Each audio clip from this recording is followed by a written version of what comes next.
Ночной орел. Автор Александр Лом. Часть 16. Предыдущие части книги смотрите по ссылкам в закрепленном комментарии. Молва о подвигах ночного орла разнеслась во все концы обширного района. Дошла она, конечно, и до партизанского отряда шахтера Горалика. Бойцы отряда были уверены, что это действует какая-то новая группировка смелых и опытных подпольщиков, объединившихся под общим названием «Ночной орел». Как видно, не только немцев, но и партизан ввели в заблуждение многочисленные диверсии летающего человека. Разговоров по этому поводу было в отряде превеликое множество. И какие это были разговоры? Они были проникнуты не только восхищением, но и вполне законной завистью, которую в сердцах партизан вызывала боевая отвага неизвестных патриотов. И это было вполне понятно.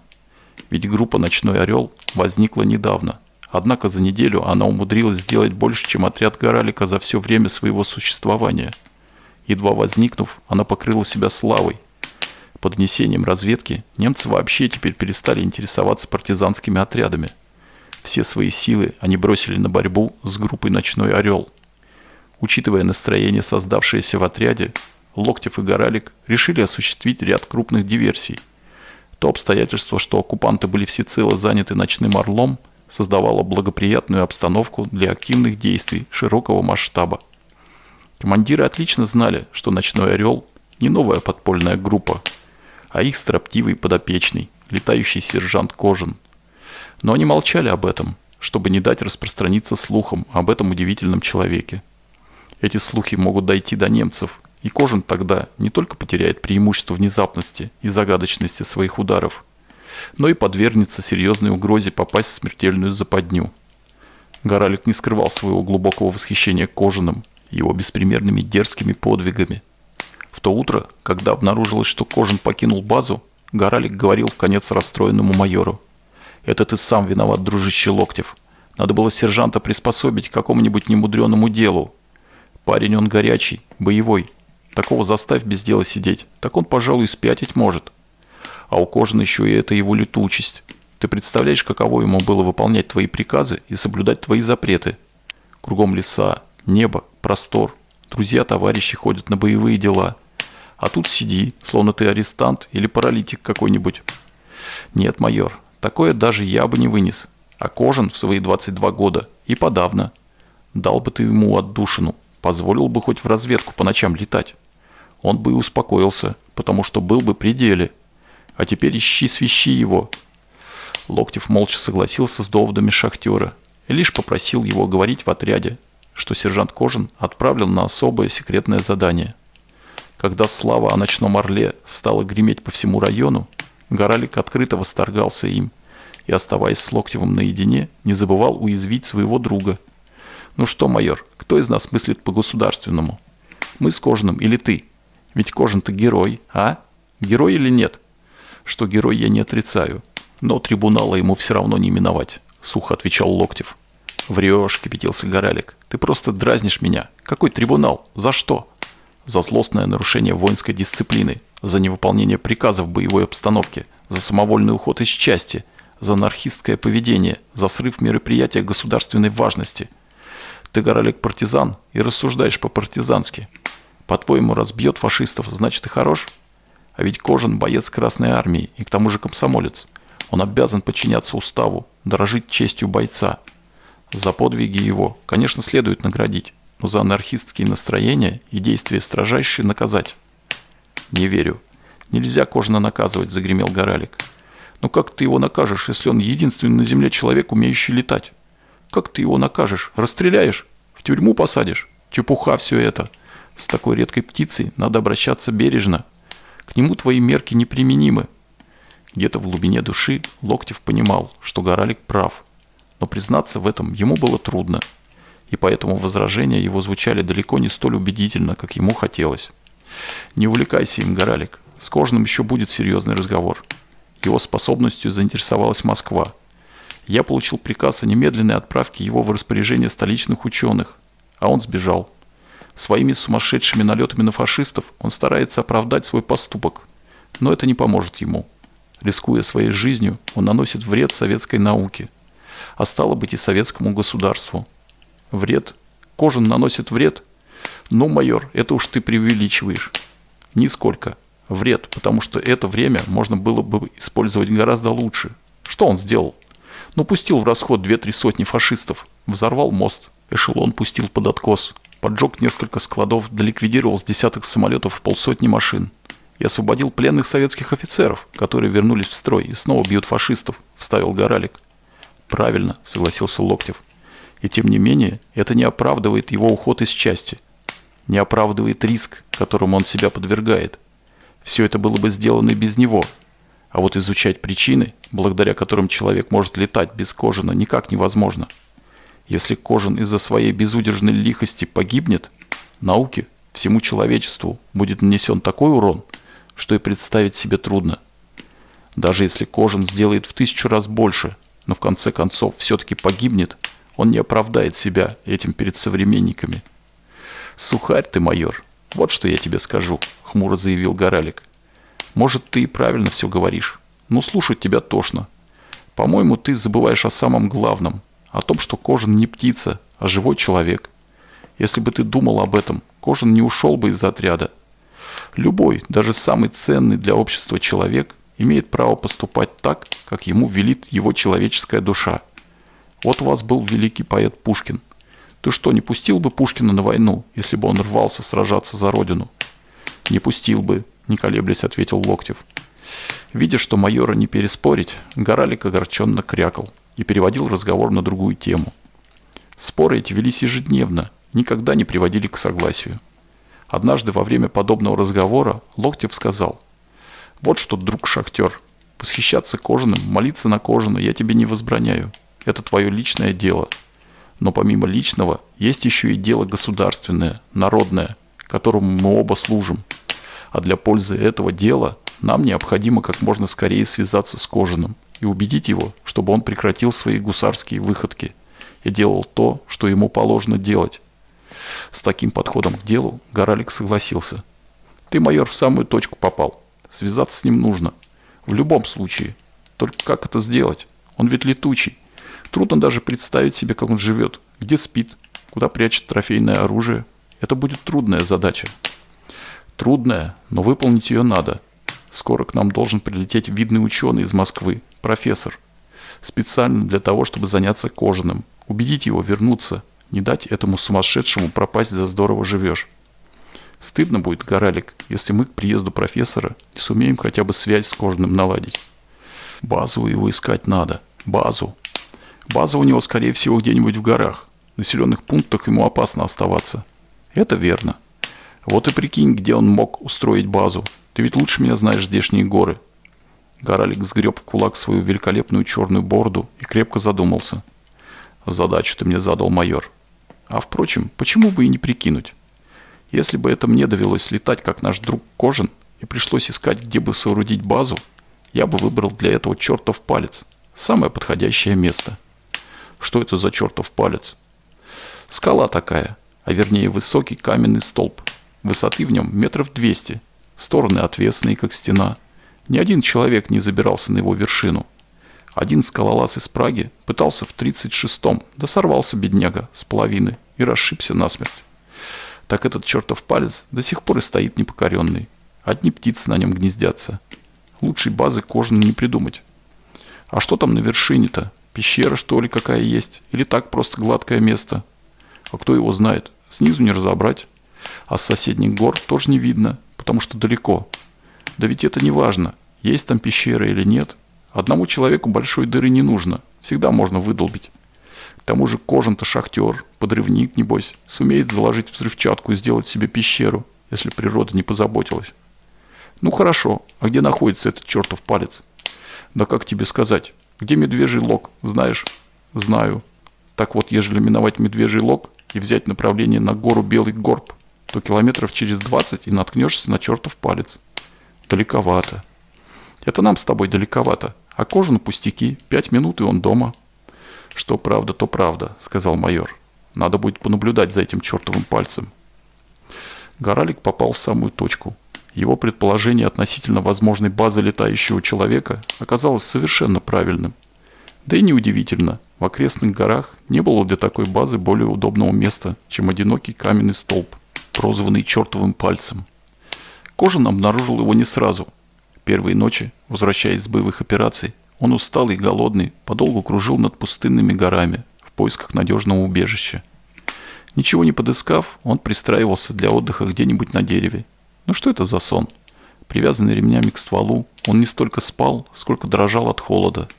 Да то и дело тревожно озирался по сторонам, заслышав какой-нибудь подозрительный шорох. Кожан понимал, что так ему долго не протянуть. Ночные операции требовали больших физических усилий и душевной собранности. Для этого ему необходимо было найти такое место, где он мог бы отдыхать в тепле и безопасности. Да и само осуществление операций требовало, чтобы в запасе всегда было достаточное количество нужного оружия и боеприпасов. Нужна база. Постоянная, надежная, безопасная база. И вот на исходе 4-й ночи Кожан обнаружил среди гор высокий каменный столб. Вот где будет гнездо ночного орла, обрадовался сержант и, убедившись в полной неприступности утеса, опустился на его вершину. Но здесь его ожидало горькое разочарование. Вершина чертового пальца оказалась совершенно не приспособленной для сооружения жилья. Она представляла собой 2 выщербленных зуба, между которыми была небольшая покатая площадка, продуваемая ветром. На площадке даже стоять было невозможно, не говоря уж о какой-либо работе. Однако Кожан не бросил свои находки. Он принялся медленно летать вокруг каменного столба, опускаясь все ниже и ниже, и тщательно осматривая все выступы, закоулки и расселины причудливой скалы. Вскоре его терпение было вознаграждено. Метрах в 40 ниже вершины он наткнулся на глубокую нишу, скрытую за острым уступом. Это была маленькая пещера, над созданием которой дожди и ветры трудились много тысячелетий. Вход в углубление был отгорожен от внешнего мира высоким зубцом. «Вот я и дома», — воскликнул Кожан, осмотрев пещеру. Он понимал, что лучшего убежища ему не найти. На востоке уже брезжил рассвет. Кожан себя чувствовал настолько усталым и разбитым, что решил основательное благоустройство своего нового жилья отложить на другое время. Он лишь очистил маленький грот от птичьего помета, да слетал в разок за охапкой хвойных веток. Устроив себе прямо на камнях примитивное ложе, он лег спать. Впервые после бегства из партизанского лагеря, наслаждаясь безопасностью положения и удобством постели. В этот день Кожан спал долго и крепко. Проснулся от странного щемящего беспокойства. Открыв глаза, долго лежал неподвижно, вдыхая аромат свежей хвои и усиленно стараясь понять причину своего волнения. И вдруг его озарило. Да ведь сегодня среда. Глянул на часы 5. Вот это называется богатырский сон. Целых 10 часов. Наскоро подкрепившись плиткой шоколада, Кожан вылетел из грота и, взяв разгон с небольшой высоты, помчался к той заветной горе, на которой назначил встречи с Иветой. День был погожий, небо почти чистое, а видимость настолько хорошая, что Кожану пришлось из осторожности летать над самыми верхушками деревьев. А вот и гора с огромным развесистым дубом на вершине. Кожан опустился в крону дерева и осторожно осмотрелся. Никого. Голые, уже полностью лишенные листвы ветви плохо укрывали. Пришлось перебраться на соседнюю ель. 2 часа ждал Кожан Ивету, но девушка так и не пришла. Было уже совсем темно, когда он решил наконец покинуть место встречи. Улетал в подавленном состоянии духа. Неужели Ивета обманула? Неужели она поверила командирам, которые, наверное, объявили Кожана дезертиром, а может даже и предателем? Или, может быть, случилось что-нибудь такое, что помешало Ивете покинуть лагерь и прийти на свидание? Можно думать все, что угодно, а на деле остается только одно – ждать следующей среды. Кожану было и горько, и обидно, однако он не мог слишком долго предаваться этим чувствам.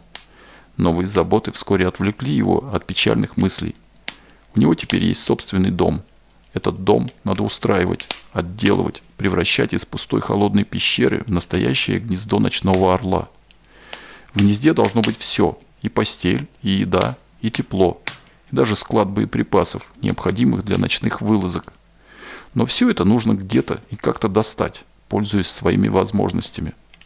Ему предстояло добывать для существования абсолютно все. Добывать действительно как орлу, неожиданно бросаясь с высоты на добычу, предварительно выследив ее. Заботы по устройству теплого жилья, в котором не страшно будет встретить приближающуюся зиму, не отвлекли Кожина от его основных боевых дел. Ни на одну ночь он не оставлял фашистов в покое, не давал им ни малейшей передышки. Но теперь он забирал у немцев не только оружие и боеприпасы, но и самые различные вещи домашнего обихода: одеяло, одежду, посуду, аккумуляторную электроплитку, продукты и прочее в этом роде. Одновременно он ликвидировал и свои прежние тайники, перенеся их содержимое в пещеру на чертовом пальце. Через несколько дней пустой каменный грот преобразился до неузнаваемости. Вход в него плотно закрыла палатка из маскировочного брезента. Внутри появилась настоящая постель с кучей одеял и даже с подушкой. Небольшой ящик, в котором Кожин принес продукты, отлично заменял стол. Для освещения служили стеариновые свечи, которых удалось добыть несколько пачек. Но самым главным для Кожина был аккумуляторный радиоприемник, конфискованный им в сторожевом помещении возле аэродрома. Теперь он был в курсе всех событий в мире, мог ежедневно слышать голос Родины. Постепенно в его убежище накопился целый склад боеприпасов: гранаты, мины, автоматные и пулеметные диски, фауст-патроны, пакеты со взрывчаткой и прочее. Появилось и новое оружие: 5 пистолетов, 3 автомата, легкий пулемет. Теперь он мог спокойно приступать к самым различным операциям, не страшась никаких сложностей. Действия его после этого стали еще более сокрушительными. В этот период он и совершил такие великолепные диверсии, как взрывы мостов, уничтожение эшелона, поджог склада с горючим, налет на лагерь военнопленных и так далее. Теперь он не просто искал подходящего случая нагнать ужас на фашистов. В начале его диверсии сводились к импровизированным налетам и больше походили на охоту, чем на продуманные операции.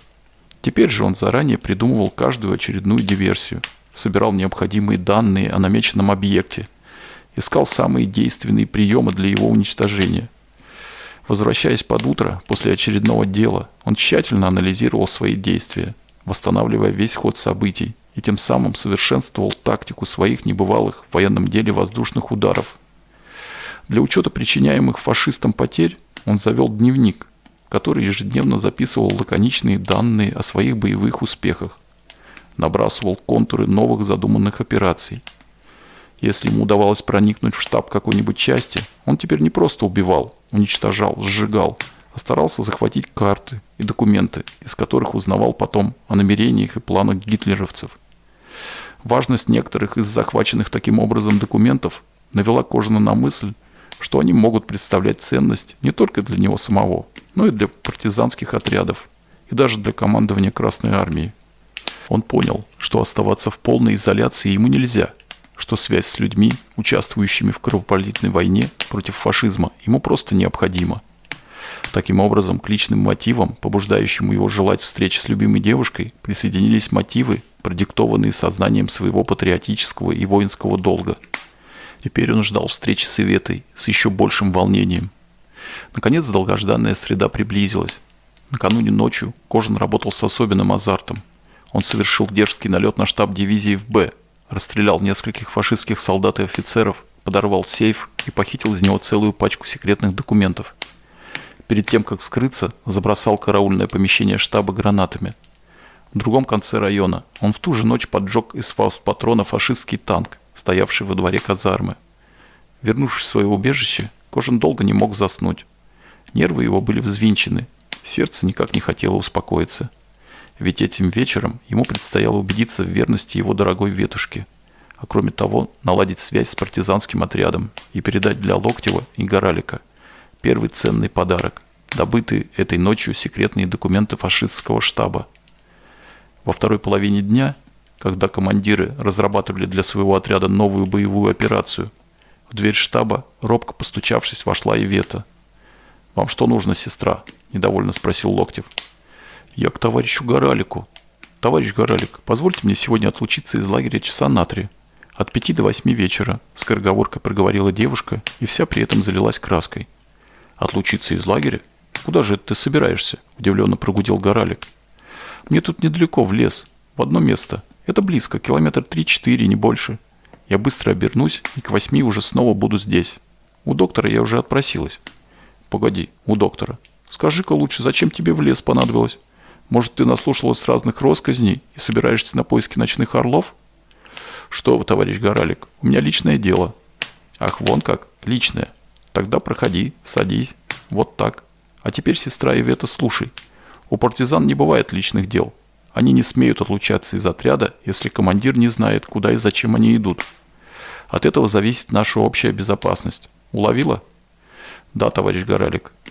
Ивета сидела на краешке ящика и нервно теребила платочек. Она не ожидала такого поворота и теперь готова была расплакаться. И зачем она только пришла сюда? Почему не отказалась от встречи с Иваном, как в прошлую среду? Заметив ее растерянность, Горалик стал строгим и официальным. «Итак, сестра Ивета, куда и зачем вы намерены отлучиться из лагеря?» Локтев постукивал пальцами по столу и с интересом прислушивался к разговору. У Иветы задрожали губы. «Я не могу», — всхлипнула она. «Ах, вон когда же? Тогда скажите, почему вы не можете?» Я должна встретиться с человеком, которого люблю». У Локтева поднялась одна бровь и дрогнули уголки губ. В черных глазах Горалика мелькнула смешинка, однако тон допроса он смягчил. «Кто этот человек?» «Не надо, товарищ Горалик, не спрашивайте. Это хороший человек, но вы можете неправильно отнестись к нему и напрасно его обидеть. Я лучше никуда не пойду. Разрешите мне вернуться к раненым?» «Нет, Ивета, не разрешу. Сидите. Дело зашло слишком далеко. Мы уважаем ваши чувства, мы согласны признать, что ваш избранник хороший человек. Но мы должны знать, с кем вы встречаетесь. И среди наших врагов, среди немцев есть хорошие люди. Есть сочувствующие, а есть и такие, которые поняли, что фашизм – зло для всех людей. И поэтому активно нам помогают. Не бойтесь сказать правду. Этот человек немец, да?» «Немец? Ну что вы, товарищ Горалик, разве я стала быть дружить с немцем? Он русский!» – горячо воскликнула Ивета. Командиры многозначительно переглянулись. «Вы говорите, он русский?» – спокойно заметил майор. «Но если русский, то в чем же дело? Почему вы боитесь, что мы обидим его?» Ивета подавленно молчала. Она поняла, что и так уже сказала слишком много. «Или, быть может, он из власовцев?» – нахмурившись сурово спросил Локтев. «Нет, он настоящий советский, он наш!» – воскликнула с жаром Ивета. И вдруг залилась слезами. «Он наш, он честный человек», – говорила она сквозь рыдания. «Только вы, товарищ майор, вы неправильно относитесь к нему. Он должен скрываться, у него секрет». «Все ясно», – коротко бросил Локтев Горалику и поднялся, заметно взволнованный. «Сестра Ивета», – заговорил он с нажимом, – «у вас сегодня свидание с сержантом Иваном Кожаным, да? Говорите правду». Ивета кивнула. Говорить она не могла. Горалик вскочил, чуть не опрокинув шаткий стол. Он схватился за бороду и прикусил губу. От радости ему захотелось закричать «Ура!» и расцеловать эту милую плачущую девушку. Лишь строгий предостерегающий взгляд Локтева заставил его сдержаться. После короткого молчания Локтев перевел дыхание и спокойно, почти равнодушно произнес: «Это меняет дело. Напрасно вы, Ивета, сразу не сказали нам правду. Не было бы этого неприятного для вас разговора. Кожному мы не собираемся причинять никакого вреда. Ваши опасения на этот счет совершенно напрасно. Ведь вы же знаете, что он выполняет ответственное задание». Ивета потупилась и покраснела. «Я видела Ивана перед тем, как он улетел. Я знаю, я не поверила, что у него задание. Он сам. Потому я и боялась сказать о нем. И зря вы не поверили. Приказ по отряду, документ официальный. Раз в приказе сказано, что Кожин выполняет особое ответственное задание, стало быть, это так и есть. Конечно, ему не следовало назначать с вами встречу, однако серьезного проступка мы в этом не видим. Но так как он выполняет особо важное и секретное задание, вы должны хранить в глубочайшем секрете место ваших встреч. От этого зависит безопасность Кожина. Что же касается самого свидания, мы не против, идите. Но перед уходом загляните еще сюда. Мы воспользуемся вашей встречей и пошлем с вами пакет для передачи Кожину. Товарищ Горалик, подтвердите мои слова». «Да, сестра Ивета, Кожин не скрывается. Он в самом деле выполняет важное задание. Такого смелого и честного парня я в жизни не встречал. Одно слово — шахтер». «Тебя можно только поздравить, Ивета», — с готовностью прогудел Горалик. У Иветы мгновенно высохли слезы, и глаза засияли от радости. «Это правда? Значит, он не самовольно улетел? А я сомневалась. Думала, вы так только для отвода глаз». Что ты? Кожаный вдруг самовольно? Только о том, что он именно улетел, ты помалкивай». «Да, товарищ Горалик, я понимаю». «Вот и молодец. Ну, беги давай, готовься. Да не забудь зайти за пакетом». Ивета выбежала из штабного отсека, не чуя под собой ног, от внезапного свалившегося на нее счастья. После ее ухода Локтев сказал: «Вот это удача, Горалик, вот это удача. Теперь Кожин от нас никуда не денется. Теперь мы его подтянем. А там и профессор из Москвы подоспеет». Горалик с довольным видом поглаживал бороду.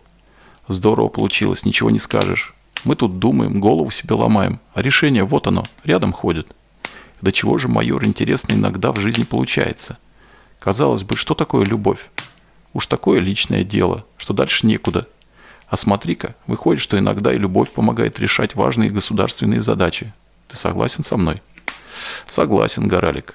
Неожиданная возможность установить с Кожиным непосредственную связь настолько воодушевила командиров, что на некоторое время они перестали заниматься вопросом, где у Кожина устроена база, положившись на то, что смогут на него подействовать через Ивету,